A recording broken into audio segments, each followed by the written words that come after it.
এবার আসেন মাযহাবের অনুসরণ করা, কোনো বড় ওলামায়ে কেরাম অথবা কোনো বড় দলকে অনুসরণ করা আমাদের জন্য কতটুকু জরুরি। আল্লাহ তাআলা কোরআনুল কারীমের সূরা নিসার ৮৩ নম্বর আয়াত, সূরা নাহলের ৪৩ নম্বর আয়াত, এই দুইটা জায়গার মধ্যে আল্লাহ তাআলা কি ঘোষণা করছেন? আল্লাহ তাআলা বলছেন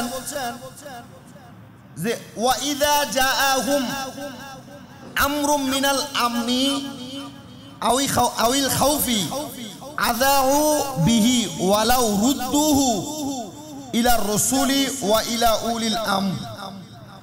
আল্লাহ তাআলা ঘোষণা করছেন, আয়াতে কারিমার খণ্ড অংশ, আল্লাহ তাআলা ঘোষণা করছেন আর যখন তাদের নিকট শান্তি অথবা ভয়ের কোনো সংবাদ আসে, খেয়াল করেন আল্লাহ তাআলা নিজেই বলছেন, আর যখন তাদের নিকট শান্তি কোনো ভয়ের বিষয়ে আসে তখন তারা তা প্রচার করে বেড়ায়। শান্তি অথবা ভয়ের বিষয় আসলে তারা প্রচার করে বেড়ায়। তারা কারা? তারা হলো সমাজের এমন মানুষ যারা মনে করেন কোরআনুল কারীমের ডাইরেক্ট আয়াত নাযিল হইল, আল্লাহ তাআলা কোরআনুল কারীমে বলছে তোমরা নামাজ পড়ো, একটা মানুষ নামাজের কথা শুনেই মানুষকে প্রচার করে বেড়ায়। আল্লাহ তাআলা কোরআনুল কারীমে বলছে তোমরা নামাজ না পড়লে দুজকে যাবে, এই কথাও মানুষের মাঝে প্রচার করে বেড়ায়। কিন্তু নামাজ পড়ো, কোন কোন কাজ ত্যাগ করে নামাজ পড়ো, এই কথা কিন্তু বলতে পারে না। কেন? এটার মূল কারণ হচ্ছে এই নামাজ পড়ো এই আয়াতে কারিমার পূর্বে আল্লাহ তাআলা আরো অনেক আয়াত নাযিল করছেন যা সম্পর্কে ওই ব্যক্তি অবগত না। এই জন্য দেখবেন আমাদের সমাজে বর্তমানে এমন অনেক মোবাইল মুফতি বের হয়ে গেছে। মোবাইল মুফতি যে কেমন দেখেন, আমাদেরকে এখনো পর্যন্ত বুখারী শরীফের সবক মাদ্রাসায় দেওয়া হয় নাই। তো মাদ্রাসায় না দেওয়ার কারণে মাঝে মাঝে বিদেশ থেকে আসার পরে আমরা যখন মসজিদে নামাজ আদায় করি, আমার হঠাৎ করে আমাদের এক দূরাত্মীয়র চাচা নামাজ পড়ে ইমাম সাহেব ওয়ালা দলিন বলেছেন, উনি পেছন থেকে আমিন বলে নিয়ে উঠছে।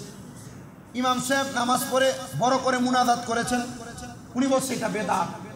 নামাজের পরে জানাজার নামাজ হয়েছে, ওইখানে দোয়া হয়েছে, উনি বলছে বেদাত। আমাকে বলছে ভাতিজা, আমি তো বুখারী শরীফের হাদিসে পাইছি যে এভাবে ওয়ালা দলিন বললে আমিন জোরে বলা। আমি জিজ্ঞাসা করলাম কাকা কেন? বলছে বাবা জোরে আমিন বললে ফেরেশতার আওয়াজের সাথে মিশে যায়।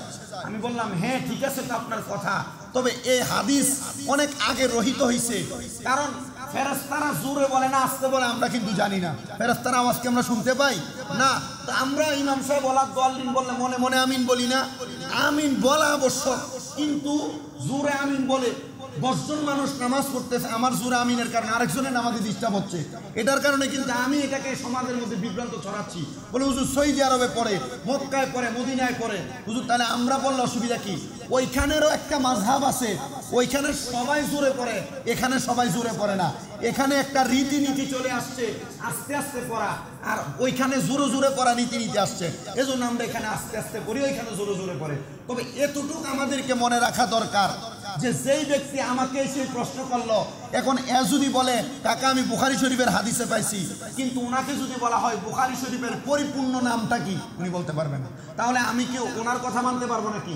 এই জন্য বর্তমান সমাজে নর্মালি ভাবে মোবাইল থেকে অ্যাপস ডাউনলোড করে আপনি সাধারণ কোনো কিতাব বা সাধারণ কোনো বই পড়ে আপনি এমনি ফতুয়া দিয়ে দিবেন, আপনার কথা কিন্তু গ্রহণযোগ্য হবে না।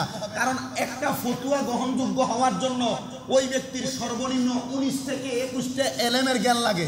একটা বিষয় কোনো মানুষকে জানাইয়া ওইটার উপরে আমল করানোর জন্য বা ফতুয়া সাবেত করানোর জন্য একজন ব্যক্তির 19 থেকে 21টা বিষয়ের জ্ঞান লাগে।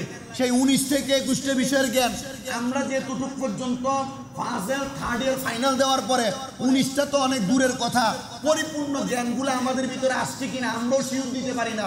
তাহলে কেমনে একজন প্যান্ট পরা শার্ট পরা অথবা নর্মাল কলেজে পড়া ছাত্র মোবাইলের কোরআন হাদিস শুনে আপনি কি মানতে পারেন নাকি? আপনি কি মানতে পারেন নাকি? এই জন্য আমাদের মানা দরকার ওই বিষয়গুলা, যে কোন বিষয় আমাদেরকে পূর্ববর্তী ওলামায়ে কেরাম যে বিষয়গুলো জানাইয়া দিয়েছেন, মহান আল্লাহ জাল্লা শানহু আমাদেরকে ওই বিষয়গুলো পরিপূর্ণ জানার তৌফিক দান করুন, জোরে পড়েন আমিন। যেই কথাগুলো আপনাদেরকে বলতেছিলাম একটু মনোযোগের সাথে খেয়াল করবেন। যখন তাদের নিকট শান্তি এবং কোনো ভয়ের সংবাদ আসে তখন তা প্রচার করে বেড়ায়, অথচ যদি তারা বিষয়টি রসুল কিংবা কোনো উলিল আমর তথা জ্ঞানবান ব্যক্তির নিকট পেশ করত, তাহলে তাদের মধ্যে যারা গবেষণা করতে সক্ষম তারা বিষয়টি উত্তম রূপে জানতে পারত। এবার আসেন, এই আয়াতে কারিমা কখন, কিভাবে, কেমনে নাজিল হইল? এই আয়াত নাজিল হয়েছে তখন রাসূল সাল্লাল্লাহু আলাইহি সাল্লাম মসজিদে নববীতে, কোথায়? মসজিদে নববীতে 70 মতান্তরে 72 জন সদস্যের একটা কমিউনিটি বানাইছেন, যাদেরকে বলা হয়েছে আহলে সুফফা। বলেন, যাদেরকে কি বলা হয়েছে? আহলে সুফফা বলা হয়েছে। ওই আহলে সুফফাদের কাজ ছিল কোরআনের কোনো আয়াত নাজিল হলে, রসুলে পাকের কোনো হাদিস রসুলের জবান মুবারক দিয়ে বললে এটাকে যাচাই বাছাই করে মুসলিম উম্মার জন্য, উম্মতে মুহাম্মদী সহজ সরল পথ পাওয়ার জন্য যেভাবে আয়াতটাকে সহজ করে দেওয়া যায় তারা এটাকে সহজ করে দিত। রসুলে পাকের মক্কা এবং মদিনায় বিভিন্ন কর্মে তারা সহযোগিতা করত। তো আল্লাহর হাবিব সাল্লাল্লাহু আলাইহি সাল্লামের ওই আহলে সুফফার দলের সদস্যরা যখন মসজিদে নববীতে নবীজির জবান মুবারকের কথা শুনতেছেন, এমন টাইমে অনেক ইহুদিরা বাহিরে কিছু কথা শুনে, নবীজির জবান মুবারকের ডাইরেক্ট কথা শুনে বাহিরে গিয়ে এই ব্যাপারে সমালোচনা করতেছে, ডাইরেক্ট এটার ব্যাপারে কোনো উক্তি তারা পেশ করতেছে। মনে করেন আমি মসজিদে বললাম যে লা তাকরাবুস সালাহ, তোমরা নামাজ পড়ো না। এখন একজন ব্যক্তি এতটুকু আমার ওয়াজ শুনছে, শুইনা দেয়া বালুতুকা বাজারে বলল যে দৌলতপুর সদরি জামে মসজিদের একজন ইমাম সাহেব, উনি বলছেন লা তাকরাবুস সালাত, তোমরা নামাজ পড়ো না। দেখছেন ইমাম সাহেব কত খারাপ মানুষ, ইমাম সাহেব মানুষে মসজিদের মিম্বরে বসে বলে তোমরা নামাজ পড়ো না। কিন্তু এই কথা বলার পরে আমি বলছি ওয়া আনতুম সুকারা, তোমরা মদ পান অবস্থায় নামাজ পড়ো না। কিন্তু এই ব্যক্তি ওয়া আনতুম সুকারা, মদ পান অবস্থায় এই কথা শুনে নাই, শুধু শুনছি ইমাম সাহেব বলছে যে তোমরা নামাজ পড়ো না। এর দূর কথা শুনে বালতুকা বাজারে সমালোচনা করতেছে। জি না, ওই আখিরি জামানার নবী যখন ইসলাম কায়েম করেছেন তখন এমন কিছু মুসল্লি ছিল যারা ইহুদি, এরা লেবাস লাগাইতেন সুন্দর, লাগে মসজিদে প্রবেশ করে নবীজির জবানের অর্ধেক কথা শুনে বাইরে সমালোচনা করতেন। এই জন্য আয়াত নাজিল করে দিতেন। বন্ধু, আপনি তাদেরকে বলে দেন তারা কোনো আয়াত নাজিল হওয়ার পর এই আয়াত নিয়ে ডাইরেক্ট যেন কোনো সমালোচনা না করে। ইয়া রাসূলুল্লাহ, আপনি এটা তাদেরকে বলে দেন সমালোচনা না করে তারা যেন এই কথাগুলা বা নর্মাল যে বিষয়টা তারা পরিপূর্ণ জানে নাই, এটা যেন যারা জানে তাদেরকে ভালোভাবে জিজ্ঞাসা করে। আর যদি জিজ্ঞাসা না করে তাহলে তারা পথভ্রষ্ট হওয়ার সম্ভাবনা আছে, পথভ্রষ্ট হওয়ার সম্ভাবনা আছে। আসেন, আল্লাহ তাআলা কুরআনুল কারীমের অপর আয়াত সূরা নাহলের 43 নম্বর আয়াতে বলে, এগুলা কি আমার কথা নাকি? আল্লাহর কুরআনুল কারীমের কথা না? একটু মনোযোগ দেন। মাযহাব কেন মানবেন? যদি বর্তমান সমাজে আপনাকে কেউ আইসে বলে আমি লা মাযহাবি, আমি মাযহাব মানি না, আমি আল্লাহর কোরআন মানি, রসুলের হাদিস মানি, তার জিজ্ঞাসা করেন কোরআনের অনুবাদ কি তুমি এমনি পাইছো নাকি? কোরআনের অনুবাদও কোনো আলেম করছে? কি কথা বলে না কেন? দেখবেন আমাদের সমাজে বিভিন্নভাবে বিভিন্ন সময় অনেক প্রচার হয় কোরআনের অনুবাদ করছে একজন হিন্দু ব্যক্তি নাকি। জি না, কোরআনের অনুবাদ কোনো হিন্দু ব্যক্তি করে নাই। কোরআনের অনুবাদ যিনি করছেন তিনি অবশ্যই বড় একজন মুকাল্লিদ আলেম, মুজতাহিদ আলেম, আর ওনারাই কিন্তু কোরআনের অনুবাদ সহজ সরলভাবে করছেন। আল্লাহ তাআলা আমাদেরকে বোঝার তৌফিক দান করুন, জোরে করে না আমিন। তো কোরআনুল কারীমের যে আয়াত সূরা নাহলের 43 নম্বর আয়াত, বাড়িতে গিয়ে কোট করে করে প্রয়োজনে আয়াতটা পড়বেন। যদি বলেন যে হুজুর আমি আয়াত পড়বো, তাহলে আমি এটার মানে কিভাবে বুঝবো? সূরা নাহলের 43 নম্বর আয়াত, এখন যে ডিজিটাল যুগ, আপনি মোবাইলে ঢুকে গুগলে সূরা নাহলের 43 নম্বর আয়াতের অনুবাদ দেখলে দেখবেন আপনার চোখের সামনে ফোকাফোক চলে আসবে। এই জন্য আল্লাহ তাআলা কোরআনুল কারীমে বলে ফাসআলু আহলা যিকরি ইন কুনতুম লা তা'লামুন। আল্লাহ তাআলা বলেন যে শোনো, তোমরা না জানা কোনো বিষয় অথবা তোমরা যা জানো না, যারা জানে তাদেরকে জিজ্ঞাসা করো। ফাসআলু আহলা যিকরি ইন কুনতুম লা তা'লামুন, যে হ্যাঁ যদি তোমরা না জানো তাহলে যারা জানে তাদেরকে জিজ্ঞাসা করো। তাহলে যে সাধারণ কোনো বিষয় অথবা অসাধারণ কোনো বিষয় যেগুলো আমরা জানি না, এগুলো আমরা জাননেওয়ালা কোন মানুষকে প্রশ্ন করব? ওই মানুষকে প্রশ্ন করব যে কোরআন সম্পর্কে জানে, হাদিস সম্পর্কে জানে। এই জন্য আমি আমার একটা খাসলত বানিয়ে নিছি, যেহেতু দুই একটা কথা আপনাদের মাঝেও বলি, কোরআন সুন্নাহর দুই একটা প্রচার প্রসারণার কথা সোশ্যাল মিডিয়ার মাধ্যমে প্রচার হয়। আমার কথাগুলা মাঝে মাঝে অনেক মানুষ বিভিন্ন ফতুয়ার বিষয়ে আমাদেরকে কল দেয়। এখন আমাকে কল দিলে আমি এদেরকে একটা উত্তর দেই, ভাই আপনি যে আমাকে কল দিলেন একটা বিষয় জানার জন্য, এখন আমি তো কোনো মুফতি না, আমি কি না মুফতি না, তা আমি আপনাকে কিভাবে ফতুয়া সম্পর্কে জানাবো? এখন উনি আমাকে বলে, হুজুর আপনি জানেন না, তাহলে আপনি ওয়াজ করেন কেন? আপনি এই বিষয় জানেন না?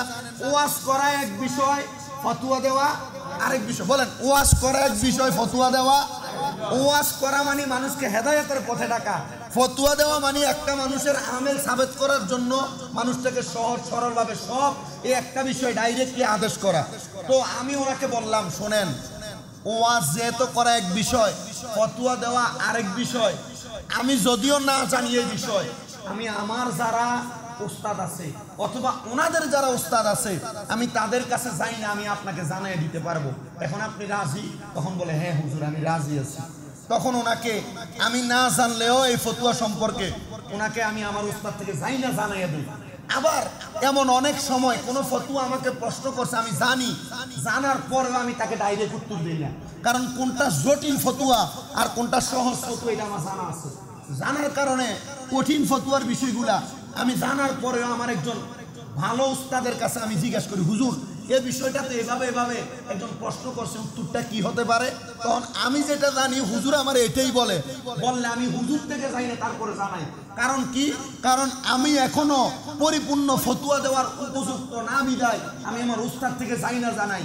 এই জন্য কোরআন এবং হাদিসকে সহিভাবে জানার জন্য একজন এমন আলেমের অনুসরণ করা জরুরি, যে আলেম মানুষকে বুঝাইলে অথবা যে আলেম কোরআন এবং হাদিস সম্পর্কে প্রশ্ন করলেই সাথে সাথে ওই বিষয়ে উত্তর দিতে পারে। সোশ্যাল মিডিয়া, ইউটিউবে, ফেসবুকে বিভিন্ন মুফতি সাহেবরা দেখবেন ফতোয়া দেয়। একজনে প্রশ্ন করছে, হুজুর দাঁড়ায় প্রস্রাব করছে একজন ব্যক্তি, এখন এই ব্যক্তি দাঁড়ায় প্রস্রাব করার কারণে কি গুনাহ হবে? উনি বলে দিল কবিরা গুনাহ হবে, ডাইরেক্ট বলে দিছে কবিরা গুনাহ। কি কারণে কবিরা গুনাহ হবে? কোন হাদিসের ভিত্তিতে কবিরা গুনাহ হবে এটা বলছে। তখন আপনি কি করবেন? বুখারী শরীফের মধ্যে এমন হাদিস আছে, আল্লাহ রাসূল সাল্লাল্লাহু আলাইহি সাল্লাম দাঁড়িয়ে প্রস্রাব করেছেন। কিভাবে প্রস্রাব করেছেন?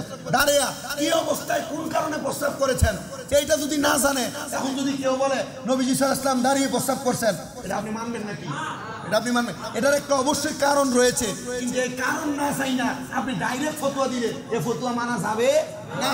এই জন্য আমরা যেন কোনো ফতোয়ার মধ্যে ভেজাল না লাগাই, কোনো ফতোয়া সম্পর্কে, কোনো ইবাদত সম্পর্কে মানুষের মাঝে বিভ্রান্ত তৈরি না করি। এই জন্য যেই কোনো একটা মাযহাবের অনুসরণ করা জরুরি। কেউ যদি বলে আমি মাযহাব মানি না, ভাই সাহেব তোমারও আমরা মানি না, ঠিক আছে না? তবে কোনো ঝামেলার দরকার নাই। এতটুক মনে রাখেন, আল্লাহ রাসূল সাল্লাল্লাহু আলাইহি সাল্লাম থেকে এখন পর্যন্ত আমাদের কাছে কোরআন হাদিসের যে বিষয়গুলা স্পষ্ট, এই বিষয়গুলো আমাদের কাছে স্পষ্টই। কিন্তু বর্তমান জামানায় নতুন নতুন বিভিন্ন ফতোয়ার মাধ্যমে সমাজের মানুষ বিভ্রান্ত হচ্ছে। আল্লাহর ওয়াস্তে নতুন কোনো ফতোয়া শুনিয়া বিভ্রান্ত হবেন না। পূর্বে থেকে যেভাবে আমল করে আসছেন, এই আমলই সত্য, এই আমলই হক। আল্লাহ তাআলা এগুলো করার তৌফিক আমাদেরকে দান করুন। জোরে পড়েন আমিন। সবাই দুরূদ শরীফ পড়েন, আল্লাহুম্মা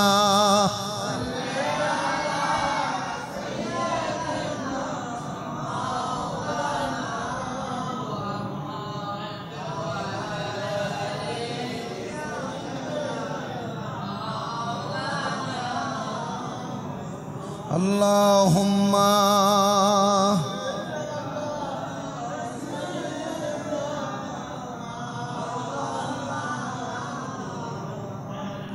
ওয়ালা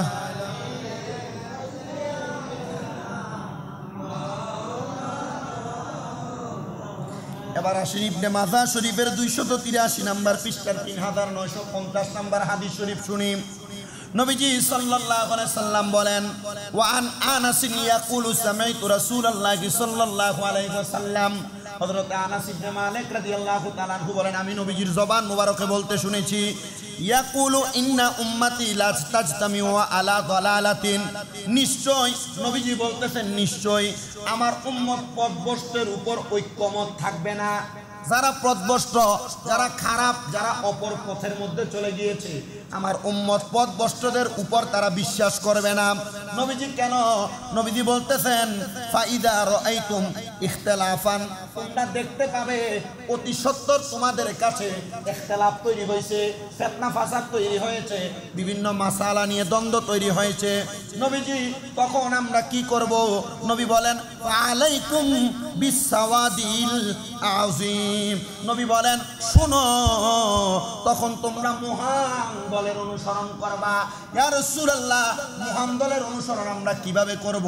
আসেন, বর্তমান জামানায় সোশ্যাল মিডিয়ায় যারা ইউজ করেন আপনারা অনেকেই জানেন, একটা বিষয় নিয়ে বেশি তর্ক বিতর্ক হচ্ছে। একদল মানুষ সমাজের মধ্যে প্রচার করতেছে নবীজি সাল্লাল্লাহু আলাইহি ওয়াসাল্লাম 40 বছর বয়সে নবীজি নবী হয়েছেন, তার পূর্বে তিনি নবী ছিলেন না, আর পূর্বের যে বিষয়গুলা এগুলা আমাদের জন্য অনুসরণীয় না। কিন্তু আল্লাহ তাআলা কোরআনুল কারীমে বলে লাকাদ কানা লাকুম ফি রাসূলিল্লাহি উসওয়াতুন হাসানা, তোমাদের জীবনের উত্তম আদর্শ হলো মুহাম্মদ সাল্লাল্লাহু আলাইহি সাল্লামের আদর্শ। বলে নাই 40 বছর থেকে পরবর্তী সময়, বলে নাই 40 বছর থেকে আগের সময়। আমরা রসুলকে রসুল মানি তখন থেকে কুনতু নাবিয়্যান ওয়া আদামু বাইনাল মাই ওয়াত তিন, রসুল তখনও নবী যখন আদম আলাইহিস সালাতু ওয়াস সালাম মাটি এবং পানির সাথে মিশ্রিত। এজন্য বর্তমান সমাজের মধ্যে যারা মানুষকে বলতে চায় নবীজি 40 বছরের আগে নবী ছিলেন না, আমরা এই প্রশ্নগুলা মানব না। কেননা আমরা নবীকে তখন থেকে নবী মানি যখন আদম আলাইহিস সালাতু ওয়াস সালাম মাটি এবং পানির সাথে মিশ্রিত ছিল।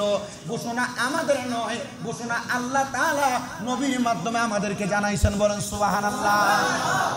তবে একটা জিনিস আমাদেরকে মানতে হবে, যে কি আকাইদে আহলে সুন্নাত ওয়াল জামাত আমরা যারা দাবি করি, আমাদের আকীদা নবীজি আদম আলাইহিস সালাতু ওয়াস সালাম মাটি এবং পানির সাথে মিশ্রিত থাকার আগে থেকে নবী। বিভিন্ন ফিতনা এভাবে তৈরি হচ্ছে, দেখেন বিভিন্ন দল আছে না, কিন্তু ইসলাম কি কোনো দল বিভক্ত? ইসলাম কয়টা? মুসলমানদের ধর্ম কয়টা? কোরআন কয়টা? রসুল কয়টা? আল্লাহ কয়টা? একটা। কিন্তু মুসলমান দলবদ্ধ বিভিন্ন আলাদা। আমার আকীদা আকায়েদে আহলে সুন্নাত ওয়াল জামাত, আমার বিশ্বাস নবীজি আদম আলাইহিস সালাতু ওয়াস সালাম যখন মাটি এবং পানির সাথে মিশ্রিত তখন থেকে নবী। এটা হচ্ছে আকায়েদে আহলে সুন্নাত ওয়াল জামাতের আকীদা। তো শুধু আকায়েদে আহলে সুন্নাত ওয়াল জামাত না, বিভিন্ন দল আছে, যেমন জামাত ইসলামী একটা দল, কওমি একটা দল, সালাফি লামাযহাবি একটা দল আছে না। যারা এই দলের অনুসরণ করে ওনাদের আকীদা কিন্তু 40 বছর বয়স থেকে নবী। ওনাদের আকীদা কখন থেকে নবী? কিন্তু আমাদের যে আকীদা 40 বছর বয়স থেকে নবীজির নবুয়ত প্রকাশিত হয়েছে। 40 বছর বয়স থেকে নবুয়ত কি হয়েছে? একজন মানুষ নির্বাচন করলে প্রাথমিকভাবে বেসরকারি একটা ঘোষণা হয়, এত বুড়ে এই প্রার্থী জয়ী, কিন্তু তিনি কিন্তু তখনও মেম্বার না। শপথ গ্রহণ করার আগ পর্যন্ত কি মেম্বার? শপথ গ্রহণ করার আগ পর্যন্ত চেয়ারম্যানের কি ঘোষণা হয়? জি না, তিনি তখন থেকে ঘোষণা হয় যখন শপথ গ্রহণ করে। তো নবীজি সাল্লাল্লাহু আলাইহি সাল্লাম 40 বছর বয়সের আগে নবী, কিন্তু প্রকাশিতভাবে উনি দাওয়াত দিয়েছেন 40 বছর বয়স থেকে। এই 40 বছর বয়সের আগে নবীজির কাছে ইসলাম গ্রহণ করছে হযরত ওমর রাদিয়াল্লাহু তাআলা। তো এবং দেখেন আমরা যারা নবীজিকে 40 বছর বয়সের আগ থেকে নবী মানি, এখন অনেকে এভাবে ফতোয়া দিচ্ছে নবীজির 40 বছর বয়স থেকে পরবর্তী সময় যা এসছে তা আমাদের জন্য অনুকরণীয়, তার পূর্বে যা হয়েছে তা অনুকরণীয় না। তাহলে হযরত ওমর রাদিয়াল্লাহু তাআলা 40 বছর বয়সের আগে ইসলাম গ্রহণ করছে, এটা অনুকরণীয় না? নবীজি গোপনে গোপনে অনেকের কাছে ইসলামের দাওয়াত দিয়েছে, এটা অনুকরণীয় না? তাহলে গোপনে যারা ইসলাম কবুল করছে তারা কি মুসলমান না নাকি? অবশ্যই মুসলমান। এজন্য নবীজির জীবনের জন্ম থেকে শেষ পর্যন্ত যা আছে সবকিছু অনুকরণীয়, অনুসরণীয়। তবে আমরা এতটুক মাথায় রাখবো, যারা আকায়েদে আহলে সুন্নাত ওয়াল জামাত তারা মানে নবীজি আদম আলাইহিস সালাতু ওয়াস সালাম মাটি থেকে পানির মধ্যে মিশ্রিত থাকার আগ পর্যন্ত নবী, এখন পর্যন্ত আগেও নবী পরেও নবী, 40 বছরের আগেও নবী পরেও নবী। এটা আহলে সুন্নাত ওয়াল জামাতের আকীদা। এই আকীদা যারা অনুসরণ করে না তারা বাতিল ফেরকা, এদেরকে আমরা অনুসরণ করব। তবে এতটুক মনে রাখেন, কারোর সাথে মারামারি, দলাদলি, দ্বন্দ্ব, বিভিন্ন মানুষ একে আমি খারাপ বলবো, একে খারাপ বলার অধিকার আমার নাই, কারণ এদেরকে খারাপ বলছে কে? বলেন, এদেরকে খারাপ বলছে কে? আমি এদেরকে খারাপ বলার দরকার কি? আল্লাহই তো বলে দিছে। তবে ঝগড়া দ্বন্দ্ব ফাসাদ না কইরা এটার ফয়সালা দিবে কে? আল্লাহ। ময়দানে মাশরে প্রমাণ হবে যে রাসূল সাল্লাল্লাহু আলাইহি সাল্লামকে আমরা এই আকীদায় গ্রহণ করে আমরা কবরে যাওয়ার পর 3টা প্রশ্নের মধ্যে একটা প্রশ্ন সর্বশ্রেষ্ঠ, মান রব্বুকা ওয়া মান দীনুকা। এই প্রশ্নের জবাব আপনিও দিবেন, অনেক ইহুদিরা খ্রিস্টানরা দিবে। তবে হ্যাঁ, একটা প্রশ্ন, ওমান হাজার রসুল, এই ব্যক্তিকে চিনো কিনা রসুলকে? যদি আপনি রসুলের প্রতি আকীদাটাকে সহি করে কবরে যান, আপনি রসুলকে চিনা লাগবে না, রসুল বলবে আমি তোমাকে চিনি। আপনি রসুলের প্রতি মন্তব্য যেমন, আপনি রসুলের সাথে আপনার আচরণ পাবেন তেমন। আপনার মন্তব্য ভালো হলে রসুলের মন্তব্য আপনার সাথে ভালো হবে। আপনি মন্তব্য রসুলের প্রতি খারাপ হইলে রসুলের সাথে আপনার সাথে সম্পর্ক হবে খারাপ। এবার সিদ্ধান্ত আপনার, রসুল সম্পর্কে আপনি কি ভালো মন্তব্য করবেন না খারাপ মন্তব্য করবেন। আল্লাহ তাআলা ভালো মন্তব্যের দিকে সব মুসলমানকে ইহদিনাস সিরাতাল মুস্তাকিমের পথে অনুসরণ করার তৌফিক দান করুন। জোরে পড়েন আমিন। তো নবীজি সাল্লাল্লাহু আলাইহি সাল্লামের হাদিস থেকে যে কথাগুলো বলতেছিলাম, আমরা মাযহাব মানা জরুরি। কেউ যদি বলে আমি মাযহাবি না, ভাই আপনার সাথে আমার কোনো সম্পর্ক নাই, কারণ আপনি নতুন ফিতনা তৈরি করনেওয়ালা। নবীজির আরেকটা হাদিস শরীফ লক্ষ্য করেন, যে হাদিস তাবরানী শরীফ মাজমাউ জাওয়াইদের প্রথম খণ্ড 178 নম্বর পৃষ্ঠার 834 নম্বর হাদিস। নবীজি সাল্লাল্লাহু আলাইহি সাল্লাম বলছেন যে কি শোনেন, যে নবীজি বললেন, হে হযরতে আলী রাদিয়াল্লাহু তাআলা আনহু বললেন, আমি নবীজিকে বললাম, হে আল্লাহর রাসূল, আমাদের নিকট যদি এমন কোনো বিষয় আছে যার সমাধানের আদেশ নিষেধ কোনো বর্ণনা নেই, মানে বলছে যে আমাদের কাছে যদি এমন কোনো বিষয় আল্লাহ তাআলা নাযিল করে পাঠায় যেটার কোনো আদেশ এবং নিষেধের বর্ণনা সরাসরি নাই, আচ্ছা রাসূল আপনার কাছে আমরা জানতে চাই, তখন আমরা কি করব? হযরত আলী রাদিয়াল্লাহু তাআলা প্রশ্ন করেন, তখন আমরা কি করব? তখন নবীজি বলেন, তোমরা ফুকাহা, শরীয়তের জ্ঞানে বিশেষজ্ঞ, কাজ করবা না। মনে করেন আপনারা সাধারণ মানুষ, কোরআন সম্পর্কে হাদিস সম্পর্কে জানেন না, আপনারা জানেন না এটা বলি না, অনেকে হয়তো জানেন। তো হযরত আলী রাদিয়াল্লাহু তাআলা যিনাকে বলা হয়েছে, নবীজি বলছে আনা মদিনাতুল ইলমি ওয়া আলিউন বাবুহা, আমি ইলমের শহর, সেই শহরের দরজা আলী। এই আলী রাদিয়াল্লাহু তাআলা খুব কষ্ট করছে, যিনি ইলমের শহরের দরজা, উনি বলছেন নবীজি এমন কোন বিষয় আমাদের কাছে আসলো যেটার আদেশ এবং নিষেধের সম্পর্কে আমরা জানি না, তখন আমরা কি করব? নবীজি বলছে ফুকাহা, ফিকহ সম্পর্কে, শরীয়তের ইলম সম্পর্কে, কোরআন হাদিস সম্পর্কে বিজ্ঞ এমন কেউ যদি থাকে, তোমরা তাকে জিজ্ঞেস করবা, তার সাথে কি করবা? পরামর্শ করবা। আচ্ছা, আমরা মনে করেন কোনো বিষয় না জানলে সর্বপ্রথম প্রাথমিক যে চিকিৎসা মসজিদের ইমামকে জিজ্ঞায় না, এরপরে যদি মসজিদের ইমামকে না জিজ্ঞেস করে, রিলেটিভ সম্পর্ক আছে, ভালো সম্পর্ক কোনো আলেমের সাথে, ওই আলেমকে ফোন দিয়ে জিজ্ঞাসা, হুজুর এই বিষয়টা এইভাবে এটা কি এভাবে করা যায় কিনা? আমরা না জানলেও আমাদের বড় ওলামায়ে কেরাম যারা, তাদের থেকে যাই না জানাইয়া দেয়। এই জন্য হযরত আলী রাদিয়াল্লাহু তাআলা কষ্ট এই জন্য করে দিয়ে গেছেন, যেন উম্মতে মুহাম্মদী না জানলে কোনো বিষয় সম্পর্কে ভালো কোনো আলেমকে জিজ্ঞাসা করবে। তো ভালো কোনো আলেমকে কিভাবে জিজ্ঞাসা করবেন? ওই ভালো কোনো আলেমকে জিজ্ঞাসা করবেন, জিজ্ঞাসা করার জন্য তো তার কাছে যাইতে হবে, অথবা মোবাইলের মাধ্যমে জানতে হবে। তার কাছে যাওয়া এবং জানতে চাওয়া, তার প্রতি অনুসরণ অনুকরণ করার নাম মাযহাব। তার প্রতি অনুসরণ অনুকরণ করার নাম কি? মাযহাব। আমরা মাযহাব মানার গুরুত্ব সম্পর্কে জানতেছি। আসেন, নবীজি সাল্লাল্লাহু আলাইহি সাল্লাম আবার বলছি, অচিরেই তোমরা আমার পর তীব্র মতানক্য দেখতে পাবে। একটা হলো মতানক্য, একটা হলো তীব্র মতানক্য। আজকে বৃষ্টি হয়েছে আর আজকে প্রচন্ড বৃষ্টি হয়েছে, পার্থক্য আছে না নাই? বৃষ্টি হয়েছে নরমাল আর কি, আর ঝড় তুফানের সাথে প্রচন্ড বৃষ্টি হয়েছে, হ্যাঁ অনেক বৃষ্টি হয়েছে। নবীজি বলছে অচিরেই তোমরা আমার উম্মতের মাঝে তীব্র মতানক্য দেখতে পাবে। কি হবে?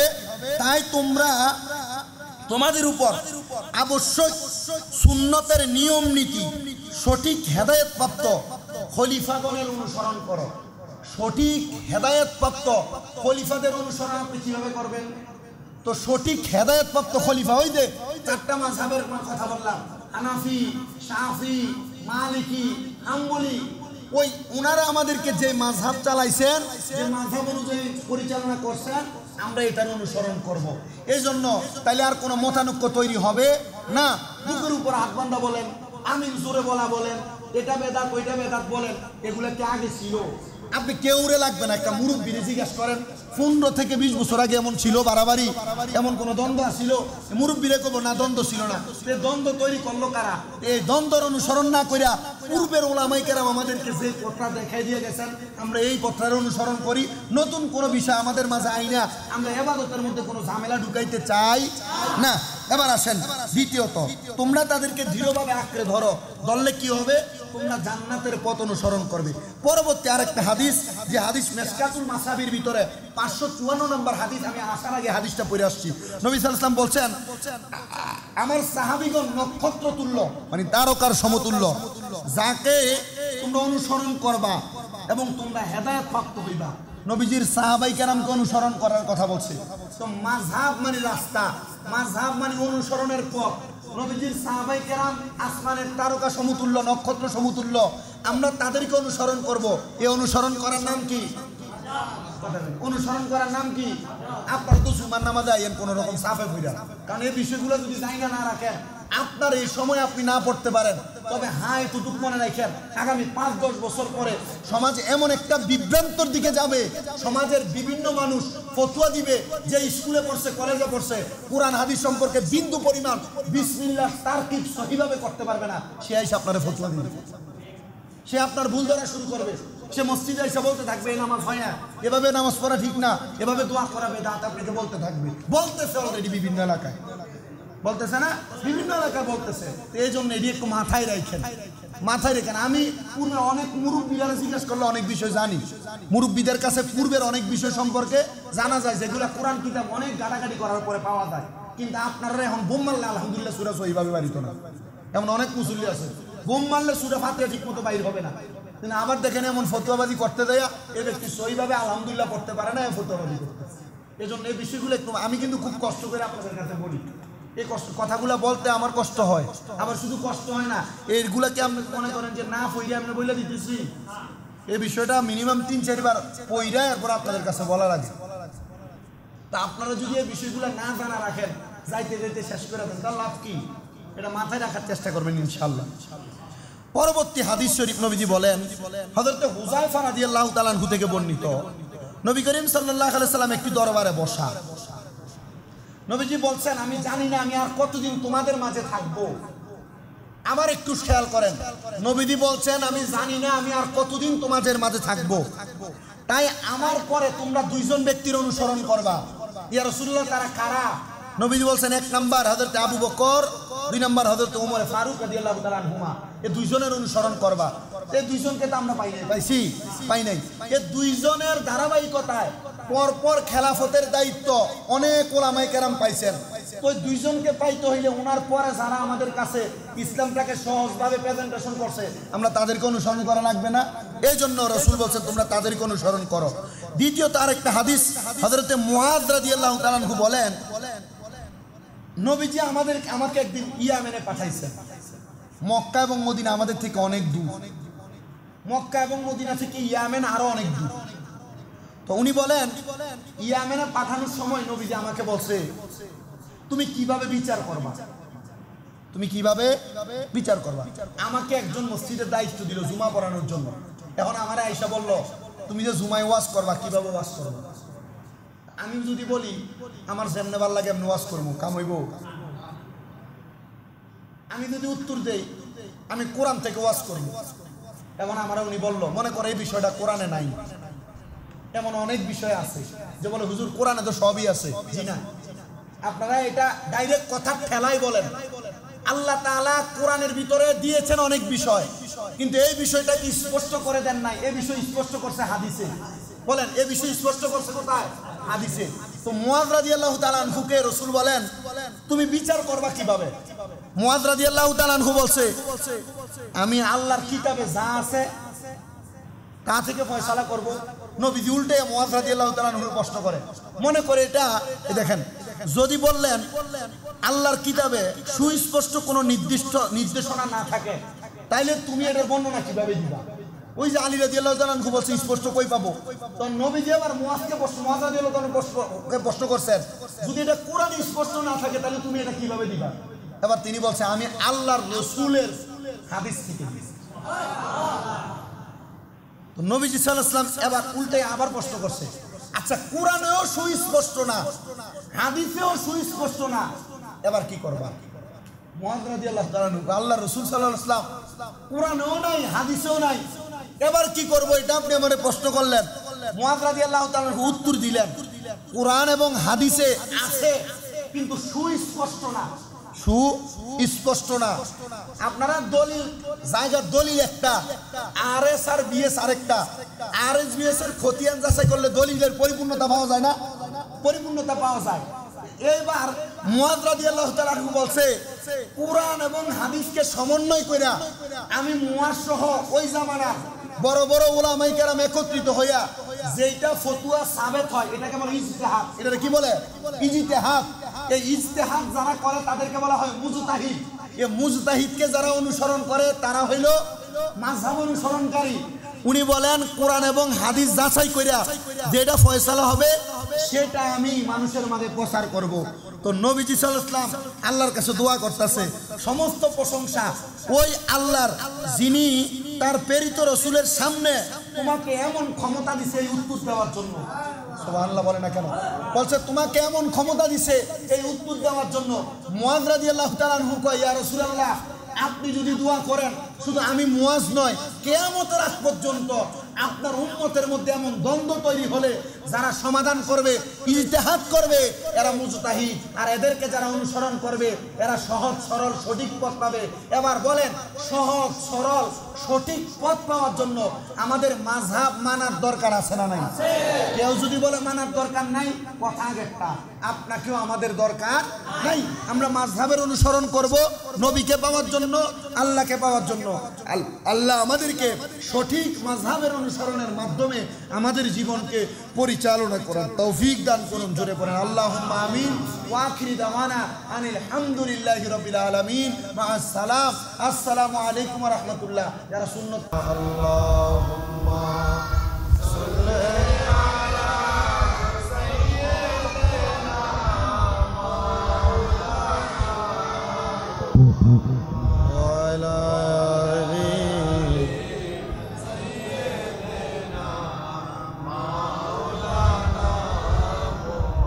আল্লাহর তসবিহ নবীজির দুরূদ যতই পড়ি মনে শান্তি পায়।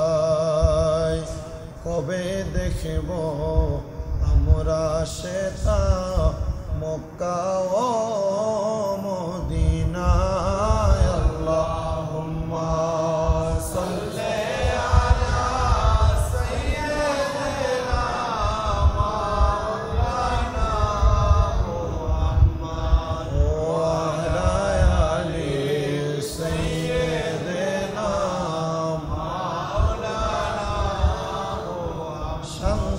পাইতো এই হৃদয়ে দেখলে নবীজি আপনাকে। একবারে দেখা দেন গো নবীজি, ডাকে আসে আপনাকে। আল্লাহুম্মা সাল্লি আলা সাইয়্যিদিনা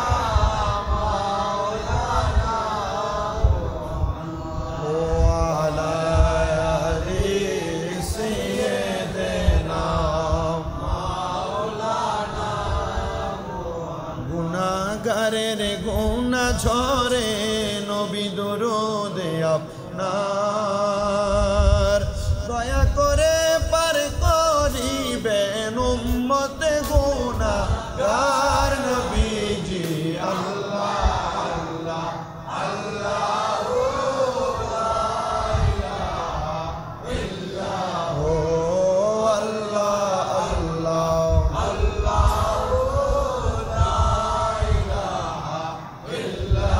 আল্লাহ পাকের রহমত নবীজি কোরআনে বয়ান।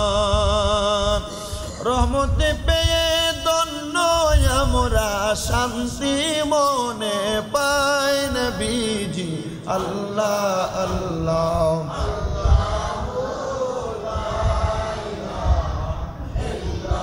ও আল্লাহ আল্লাহ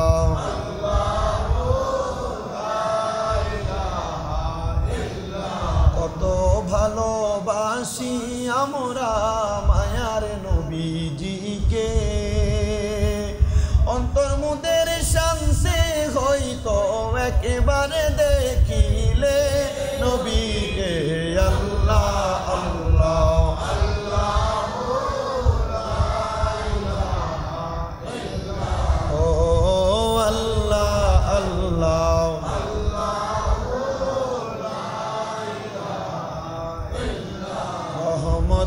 বরকতে লইয়া নবীজি আসলেন ধরায় আসুন সবাই দাঁড়াইয়া সালাম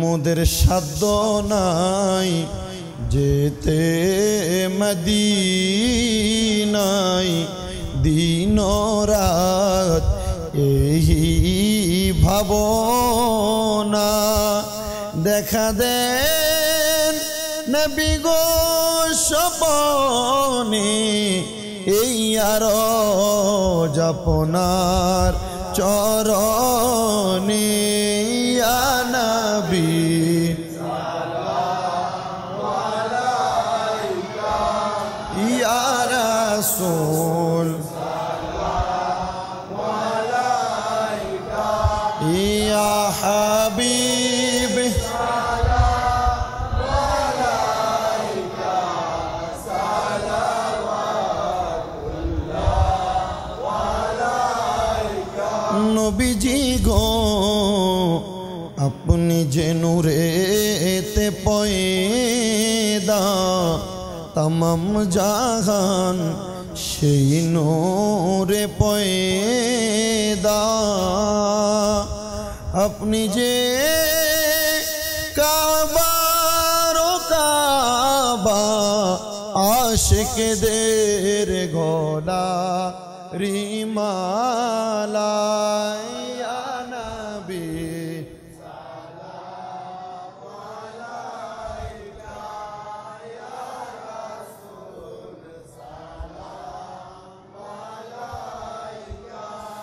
يا حبيب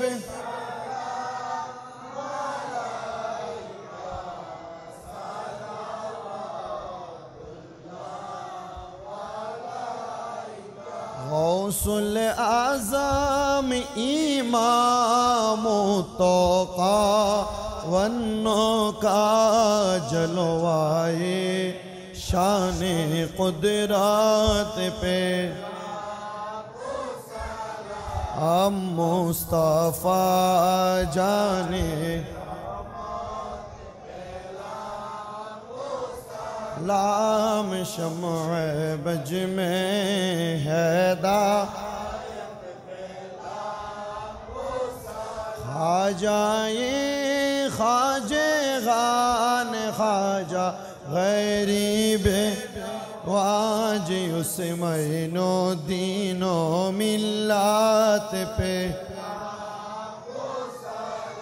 हम मुस्तफा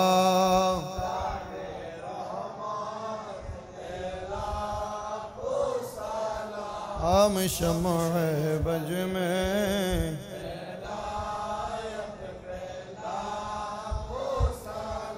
या पाके पंजतों ने लाखुस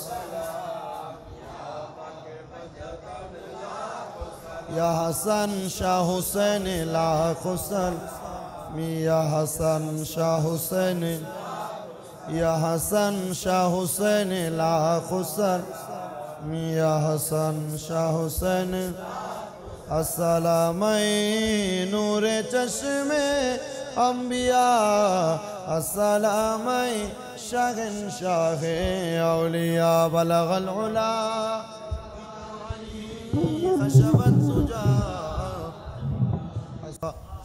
আল্লাহ এই দৌলতপুর জামে মসজিদের মধ্যে পবিত্র জিলকদ মাসের দ্বিতীয় জুমা আদায় করার পরে আল্লাহ আমার এই মসজিদের দাড়ি পাকা মুসল্লি বাবারা, যুবক নৌজুয়ান ভাইয়েরা, ছোট্ট ছোট্ট মাসুম বাচ্চারা পর্দার অন্তরাল থেকে মুনাজাতের মধ্যে অংশীদার হইছেন আমার কত মা বোনেরা। আল্লাহ, যার হাত তোমার কাছে মায়া লাগে, পছন্দ হয়, ওই হাতের উসিলায় আমরার জীবনের গুনাহ তুমি আল্লাহ ক্ষমা কইরা দাও।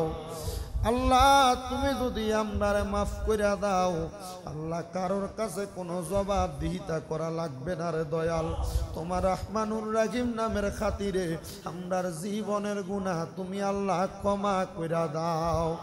রব্বুল আলামিন, আল্লাহ আজকের মুনাজাতের হাদিয়া সোনার মদিনায় সবুজ গম্বুজের নিচে সোনালী রওজা পাকে আমার দয়াল নবীর দরবারে কবুল আর মঞ্জুর কইরা নাও। সকল নবী রাসূল সাহাবায়ে কেরাম তাবিন তাবে তাবিন খুলাফায়ে রাশিদিন সলফে সালিহিন নুজাবানু কাবা আব্দুল্লাহ খিয়ার দরবারে, বিশেষ করে আমার বড় পীর গৌসে পাক আব্দুল কাদের জিলানীর দরবারে, খাজা গরিবে নওয়াজের দরবারে, বাহাউদ্দিন নকশবন্দি মুজাদ্দেদে আল ফেসানির দরবার সহ সকল তরিকতের ইমাম মাযহাবের ইমামদের দরবারে কবুল আর মঞ্জুর কইরা নাও। আল্লাহ, বিশেষ করে শাইন শাহ সিরকুটের দরবারে কবুল আর মঞ্জুর কইরা নাও। আল্লাহ, বাংলা সম্রাট শাহজালাল ইয়ামিনী শাহপরান জালালি নাসিরউদ্দিন সিবাচালা বোরখানউদ্দিন আউলিয়া গেসুদার আজকাল্লা শাহ দরবারে, চট্টগ্রামের জমিনে আমানত শাহ বদর শাহ ভাইজিদ বোস্তামি মোহসেন আউলিয়া আজিজুল হক শেরে বাংলার দরবারে, বিশেষ করে গৌসে মাঝ ভান্ডারের দরবারে কবুল আর মঞ্জুর কইরা নাও। দয়াল রে, কুমিল্লার শহর কুতুব শাহ আব্দুল্লাহ গাজীপুরের দরবারে কবুল করো। শাহপুরের দরবারে, রেজবিয়া দরবার, জালালিয়া দরবার সহ প্রত্যেক হক্কানি রব্বানি আল্লাহর ওলিদের দরবারে কবুল ও মঞ্জুর কইরা নাও। এই দৌলতপুরের জমিনে হযরতে মজ্জুব আল্লাহর ওলি আলতাফ আলী শাহর দরবারে কবুল ও মঞ্জুর কইরা নাও। আজকের মুনাজাতের মধ্যে অনেকে হাত বাড়াইছে যাদের জগতের মধ্যে বাবা নাই, অনেকে হাত বাড়াইছে যাদের জগতের মধ্যে মা নাই, আবার এমন এতিমও হাত বাড়াইছে মাও নাই বাবাও নাই, জনমের এতিম হইয়া গেছে রে আল্লাহ। যাদের মা বাবা অন্ধকার কবরে, আম্মাই আব্বার কবর জান্নাতের বাগান বানায়া দাও। আল্লাহ, যেই মা বাবা সন্তানের জন্য নিজের রক্তরে পানি বানাইছে, এমন আম্মাই আব্বার কবরে আরাজাবে দিও। বলেন, আম্মাই আব্বার কবরে আরাজাব, আমরার আম্মাই আব্বার কবরে রাজাব মাফ হইছে নি, আমরার দাদা দাদিরে ক্ষমা করছনি। আম্মাই আব্বা চইলা গেছে আল্লাহ যারার ফালাইয়া, তারার রাই খাগো গেছে কান্দিবার লাগ। আম্মা নাই রে আব্বা নাই রে, জাগারেই বব সংসারে, তাদেরকে রাই খো আল্লাহ মায়ার নজরে। আল্লাহ, ফরিয়াদ তোমার দরবারে, যাদের আম্মা আব্বা কবর, আম্মা আব্বারে তুমি ক্ষমা করো। আম্মা আব্বা বেঁচে থাকলে হায়াতে তৈয়বা নসিব করে দাও। আল্লাহ, বিশেষ করে মোহাম্মদ মনির হোসেন পিতা মোহাম্মদ ফরহাদ হোসেন মৃত সোমবারে উনি দোয়া চাইছে, আল্লাহ ওনারে কবুল ও মঞ্জুর করে নাও। আল্লাহ, বিশেষ করে 7 বছরের একটা বাচ্চা পানিতে পড়ে ইন্তেকাল করেছে, আল্লাহ তার মরণটারে তুমি শহীদের মরণ দান করো। তার আম্মা আব্বার কলিজার মধ্যে শান্তি নাই, সন্তান 7 বছর বয়স মা বাবার চোখের সামনে খেলাধুলা করত, ওই সন্তান পানিতে পড়ে ইন্তেকাল করেছে। ওই ইন্তেকালটারে শাহাদাতের দরজা দান কইরা তার আম্মা আব্বারে ধৈর্য ধারণ করার তৌফিক দান করো। বিশেষ করে বিল্লালের মেয়ে মেহেরুন আক্তার মিলি, তার জন্য দোয়া চাওয়া হয়েছে, আল্লাহ তারা আপনি কবুল ও মঞ্জুর করে নেন। আল্লাহ, মেহেরুন আক্তার মিলিকে আপনি কবুল ও মঞ্জুর করে হায়াতে বরকত দান করেন। আল্লাহ, তার মনের নেক নেক আশাগুলা পূরণ কইরা শরীর স্বাস্থ্য সুস্থ রেখে মেহেরুন আক্তার মিলির আম্মাকেও সেবা দান করেন। আল্লাহ, বিশেষ করে মাহফুজা হক মীরা, আমাদের মমিনুল হক মিন্টু ভাইয়ের কলিজার টুকরা কন্যা সন্তান জন্মগ্রহণ করেছে, আল্লাহ ওনার কন্যা সন্তানের হায়াতের মধ্যে বরকত দান করেন, শরীর স্বাস্থ্য সুস্থ রাখেন, মনের নেক নেক আশাগুলা পূরণ করেন। মা এবং শিশু দুইজনকে আপনি কবুল ও মঞ্জুর করেন। বিশেষ করে মোহাম্মদ নাসিরউদ্দিন হৃদয়ে প্রবাসে আছে, তার ছেলে জিহাদের জন্য দোয়া চাওয়া হয়, আল্লাহ তার ছেলেকে আপনি কবুল ও মঞ্জুর করে নেন। নাসিরউদ্দিন হৃদয়কে বিদেশের বাড়িতে সহি সালামতে কবুল ও মঞ্জুর করেন। রাব্বুল আলামিন বিশেষ করে মসজিদের দূর দূরান্তের কাছের এলাকার যত মুসল্লিরা দোয়া চায় প্রত্যেকের দোয়াগুলো আপনি কবুল ও মঞ্জুর করে নেন। ফরিদপুর থেকে আমার একজন বোন, ওনার ছেলে বিদেশে আছে, দোয়া চাই, 3 মাস বেতন পায় না, আল্লাহ তার কাজের ব্যবস্থা করে সুন্দর ও সহি সালামতে কবুল করো। কুমিল্লার দুর্গাপুর থেকে খালাম্মা, ওনার ছেলে বিদেশে গেছে, দোয়া চাইছে, ওনার ছেলেটাকে আপনি সহি সালামতে কবুল ও মঞ্জুর করেন। রাব্বুল আলামিন বিশেষ করে যারা যারা দোয়া চায় প্রত্যেকের মনের নেক নেক আশাগুলা পূরণ করেন। আল্লাহ এই মসজিদের ডাইনে বামে সামনে পেছনে যত মুসল্লি আছে আল্লাহ কবরস্থান আছে, প্রত্যেকটা কবরস্থানের কবরবাসীগুলার আপনি মাফ করে দেন। যারা বেঁচে আছে হায়াতে তয়্যবা নসিব করেন। প্রত্যেকের ব্যবসা বাণিজ্য কাজে কর্মের মধ্যে বরকত দান করেন। যারা পড়ালেখা করে বিদ্যা বুদ্ধি বাড়াইয়া দেন, মানে সম্মান ইজ্জতে জিন্দিগি নসিব করেন। এই মসজিদটাকে মুসল্লি দ্বারা ভরপুর করেন। মানুষকে 5 ওয়াক্ত নামাজ ইমানদার হিসেবে কবুল ও মঞ্জুর করেন।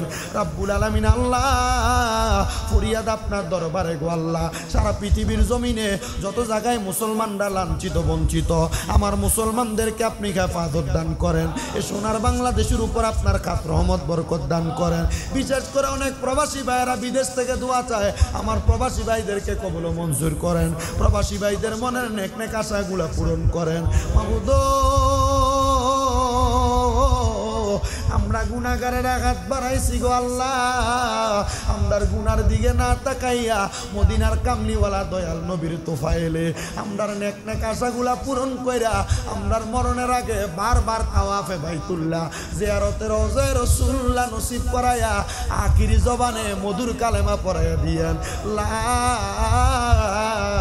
ইলাহা ইল্লাল্লাহু মুহাম্মাদুর রাসূলুল্লাহ সাল্লাল্লাহু আলাইহি ওয়াসাল্লাম। আসসালামু আলাইকুম ওয়া রাহমাতুল্লাহ।